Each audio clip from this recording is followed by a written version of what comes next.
is a law which is given by God. ஆகவே இதிலே ஒரு நான் கை கழுவுறதுக்கு ஒரு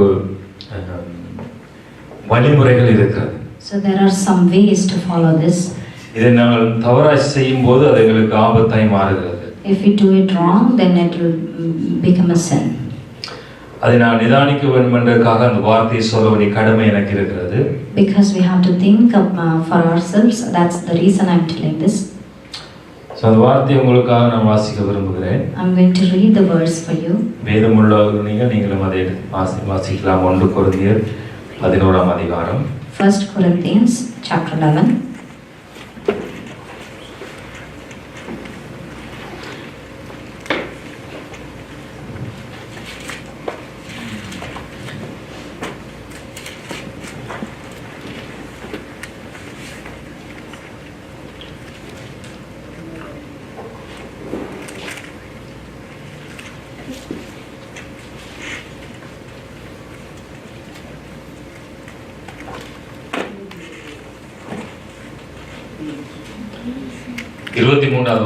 நாங்கள் வாசிக்க போகிறோம்.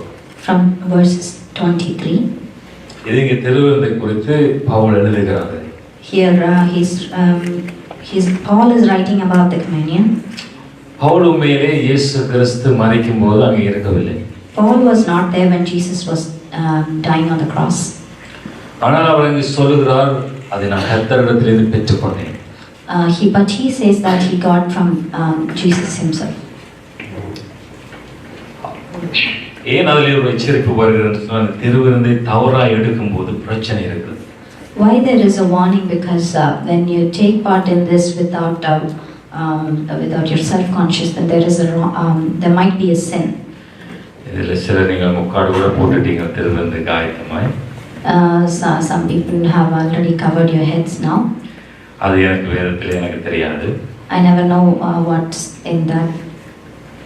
ஆகவே வேதத்தில் இல்லாததை நான் சொல்ல முடியாது. So if it is not in the Bible, I cannot talk about it. ஆனால் வேதத்தில் உள்ளதிலே நாங்கள் கவனமாக இருக்க வேண்டும். But if it is given in the Bible, then you'll have to be cautious about it. நான் உங்களுக்கு ஒப்புவித்ததை கர்த்தரிடத்திலே பெற்றுக்கொண்டேன். என்னவெனில் கர்த்தராகிய இயேசு தாம் காட்டிக் கொடுக்கப்பட்ட அன்று ராத்திரியிலே அப்பத்தை எடுத்து ஸ்தோத்திரம் பண்ணி அதை பிட்டு, நீங்கள் வாங்கி புசியுங்கள், இது உங்களுக்காக பிக்கப்படுகிற என்னுடைய சரீரமாய் இருக்கிறது, என்னை நினைவு கூறும்படி இதை செய்யுங்கள் என்றார். முதலாவது பாயிண்ட் அவருடைய மரணத்தை நாங்கள் நினைவு கூறுகிறோம். So the first point is we are remembering his death. அவர் எங்களுக்காக, எங்களுடைய பாவங்களுக்காக, எங்களுடைய சாபங்களுக்காக அவர் அடிக்கப்பட்டதை நாங்கள் நினைவு கூறுகிறோம். We are remembering that he had died on the cross for our sins and our curses. Point 1 நினைவு கூறுதல். So first point is remembrance. அடுத்து நான் வாசிக்கிறேன். Second, அப்படி அவர் போஜனம் பண்ணின பின்பு அவர் அந்தபடியே பாத்திரத்தை எடுத்து, இந்த பாத்திரம் என் இரத்தத்தினால் ஆகிய புதிய உடன்படிக்கையாய் இருக்கிறது, நீங்கள் இதை பானம் பண்ணும் போதெல்லாம் என்னை நினைவு கூறும்படி இதை செய்யுங்கள். இதில் இரண்டாவது நினைவு கூறுதல் சொல்லப்படுகிறது. So there is a second remembrance which is given here. அது என்னவென்று சொன்னால் புதிய உடன்படிக்கை. So then this is a new covenant of. ஆகவே நான் பழைய உடன்படிக்கைக்கு போக முடியாது. So you cannot go into the old covenant. பழைய உடன்படிக்கைக்கு நீங்க போவீங்களா இருந்தா இந்த புதிய உடன்படிக்கை வேலை செய்யாது. So if you go into the old covenant, this new covenant will not work for you. இது நல்லா புரிந்து கொள்ள வேண்டும். So you have to understand this. அநேகர் பழைய ஏற்பாடு பழைய உடன்படிக்கையிலும் கொஞ்சத்தை எடுக்கிறார்கள். So some people just take some old covenant stuff. அப்படியே இந்த திராட்சை ரசத்தையும் புதிய உடன்படிக்கையும் எடுக்கிறார்கள். And they also take part as wine from the new covenant. அதனால தான் இது அநேகருக்கு வேலை செய்யல. That's why this is not working for some people. இது அவர்கள் கடையில வாங்கின பானமாவே மாறி போகிறது. It will turn over like a thing which you brought from the store. அது வேலை செய்யாது. It will not work for you. இது புதிய உடன்படிக்கை, நாம் புதிய உடன்படிக்கைக்குள்ள எங்கள் வாழ்க்கைகளை மாற்ற வேண்டும். You have to change your lives according to the new covenant. இயேசு கிறிஸ்து மீது அந்த நம்பிக்கை இருக்க வேண்டும். You have to have the faith on Jesus Christ. எந்த பழைய ஆச்சாரங்களையும் பழைய ஏற்பாடு உடன்படிக்கையை நாம் செய்யக்கூடாது. You should not follow or do the old rituals and traditions. அப்படி செய்வமா இருந்தால் என்ன சொல்லப்படும் என்று வேதத்திலே இருக்குது, நான் உங்களுக்கு காட்டித்தரேன். If you do so, then there are some things which is given in the Bible. I can show that for you. ஆகையால் நீங்க இந்த அப்பத்தை புசித்து இந்த பாத்திரத்தில் பானம் பண்ணும்போதெல்லாம் கர்த்தர் வருமளவும் அவருடைய மரணத்தை தெரிவிக்கிறீர்கள். அவருடைய மரணத்தை நாங்கள் தெரிவிக்கிறவர்களா இருக்கிறோம். அடுத்தது, so next thing is we are talking about God's death or அவருடைய வருகையையும் அவருடைய மரணத்தை நாங்கள் அறிவிக்கிறோம். சுவிசேஷத்தை நாங்கள் சுமந்து கொண்டிருக்கிறோம். so we are spreading the gospel and also his coming. இவர்களுடைய சிந்தனை இல்லாமல் இப்படி இருக்க, எவன் அபாத்திரமாய் கர்த்தருடைய அப்பத்தை புசித்து அவருடைய பாத்திரத்தில் பானம் பண்ணுகிறானோ அவன் கர்த்தருடைய சரீரத்தையும் இரத்தத்தையும் குறித்து குற்றம் உள்ளவனாய் இருப்பான். 27வது வசனம் அப்படி சொல்லுகிறது. அபாத்திரமாய் நாங்கள் இதை உட்கொள்ளும் போது குற்றம் உள்ளவனாய் இருப்பான். So if you are taking this in an unworthy manner, you will be guilty of sin. இந்த குற்றம் உள்ளவர்களாய் இருந்தால் பழைய ஏற்பாட்டில் நிறைய வியாதிகள் சொல்லப்பட்டிருக்கு. So if you are guilty of the sin, then there are many curses which is mentioned in the Old Testament. சாபங்கள், நிறைய பரம்பரை வியாதிகள் எல்லாம் பழைய ஏற்பாட்டில் இருக்கு. So there are so many curses and generational curses which is given in the Old Testament. So இதை நாங்கள் சரியான உடன்படிக்கைகளை இதை ஆட்கொள்ளாட்டி அவன் குற்றம் உள்ளவனாக இருக்கிறபடினாலே அந்த சாபங்கள் அதனால தான் அநேக கிறிஸ்தவர்களை தொடர்ந்து கொண்டிருக்கிறது. So if you are not following this in whatever manner, then you have this curses following you. எந்த மனுஷனும் தன்னை தானே சோதித்து அறிந்து இந்த அப்பத்தில் புசித்து இந்த பாத்திரத்தில் பானம் பண்ண கடவன்.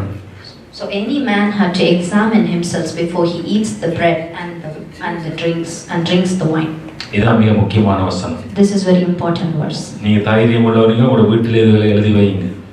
If you are really courageous, you could write this verse and பொய்யான வசனங்கள் எழுதி வச்சது காணும். It's enough of writing the lie. வசனங்களை திருடி நாங்கள் பலகைகளில் போட்டது போதும். It's enough that you put the hang the best verses and hanging in your house. என்னத்தினாலெனில் அபாத்திரமாய் போஜன பானம் பண்ணுகிறவன் கர்த்தருடைய சரீரம் என்று இன்னதென்று நிதானித்து அறியாததினால் தனக்கு ஆக்கினை தீர்ப்பு வரும்படி போஜன பானம் பண்ணுகிறான். For anyone who eats and drinks without recognizing the body of the Lord eats and drinks judgment on himself. தனக்கு ஆக்கினை தீர்ப்பு வருகிறது. So he gets the judgment on himself. அடுத்த வசனம் மிக மிக முக்கியம். The next verse is very very important. கடைசி வசனம் இது. Last verse. ஃபைனலா இவ்வளவு இந்த திருவிருந்தை பற்றி சொன்னதின் கடைசி முடிவு என்ன சொல்றாரு? He's finalizing the verse. சில பேருக்கு சில நிகழ்ச்சிகள் ப்ரோக்ராம்கள் பார்க்க விருப்பமான கனக நேரம் வந்து அவ்வளோத்தை பார்க்க விருப்பம், கடைசியாக நடக்கிறது பார்க்க விருப்பம். So when some people watch some program in television, if they do not like the middle portion, they will skip to the final what they are talking about it. நல்ல புத்தி உள்ளவர்கள். They are wise people. ஆகவே அந்த புத்தி இந்த இடத்துல இல்லை, எங்கள் இடத்துலையும் இருக்குன்னு நான் நம்புகிறேன். I believe that the same wisdom is in you. இவ்வளவு கஷ்டப்பட்ட ஒரு லிஸ்ட்டை வெளியினது இந்த முடிவு இப்போ தான் சொல்ல போறாரு. So after writing the whole list, he is finalizing it. இது நிமித்தம் உங்களில் அநேகர் பலவீனரும் வியாதி உள்ளவருமாய் இருக்கிறார்கள், அநேகர் நித்திரை அடைந்தும் இருக்கிறார்கள்.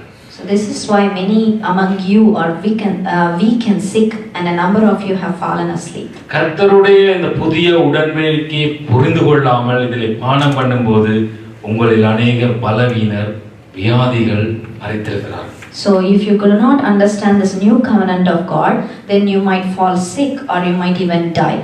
இயேசு கிறிஸ்துவின் தழும்புகளினாலே நீங்கள் சுகமானீர்கள் என்றதை இதில் நிறைவேற்ற முடியாது இருக்கிறது. You could not accomplish the verse which says that with his stripes you are healed.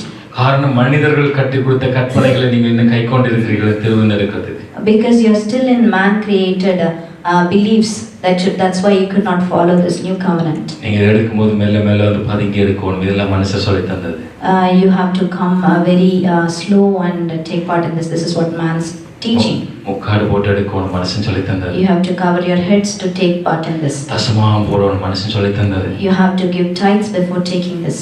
இதெல்லாம் பழைய ஏற்பாட்டில் இருக்கிறது. This is all Old Testament stuff. இயேசு கிறிஸ்து எல்லாவற்றையும் சிலுவையில் நிறைவேற்றி முடித்து விட்டார். But Jesus Christ have already accomplished and finished அவரை everything on the முகமுகமாய் cross. பார்க்கிற தரிசனத்தை கடவுள் கொடுத்திருக்கிறார். So you can see him face to face. எங்களை நாங்கள் அதை விசுவாசிக்க வேண்டும். So you have to believe this now. எங்களை நாம் பரிபூர்ணமாக ஒப்புக் கொடுக்க You வேண்டும். have to surrender yourself. நான் அவர் என்னத்தை சொன்னார் என்பதை நான் கவனமாக இருக்க வேண்டும். You have to think about what எங்கள் வாழ்க்கையிலே பரிசுத்தத்திலே கவனமாக இருக்க வேண்டும். So you have to be holy in your life. எங்கள் வார்த்தையிலே பரிசுத்தம் இருக்க வேண்டும். You have to have holiness in your எங்கள் அறிக்கையிலே விசுவாசம் இருக்க வேண்டும். Whatever you say, that should be holy. அப்போது இந்த திருவிருந்து உங்களுக்கு பிரயோஜனப்படும். Then this communion will be. அப்போது அவருடைய தழும்புகளால் நீங்கள் சுகமானீர்கள். Then you will be healed with his stripes. அப்போது அவருடைய சரீரத்தில் அடிக்கப்பட்ட ஒவ்வொரு தழும்புகளும் பிக்கப்பட்டது உங்களுக்காக.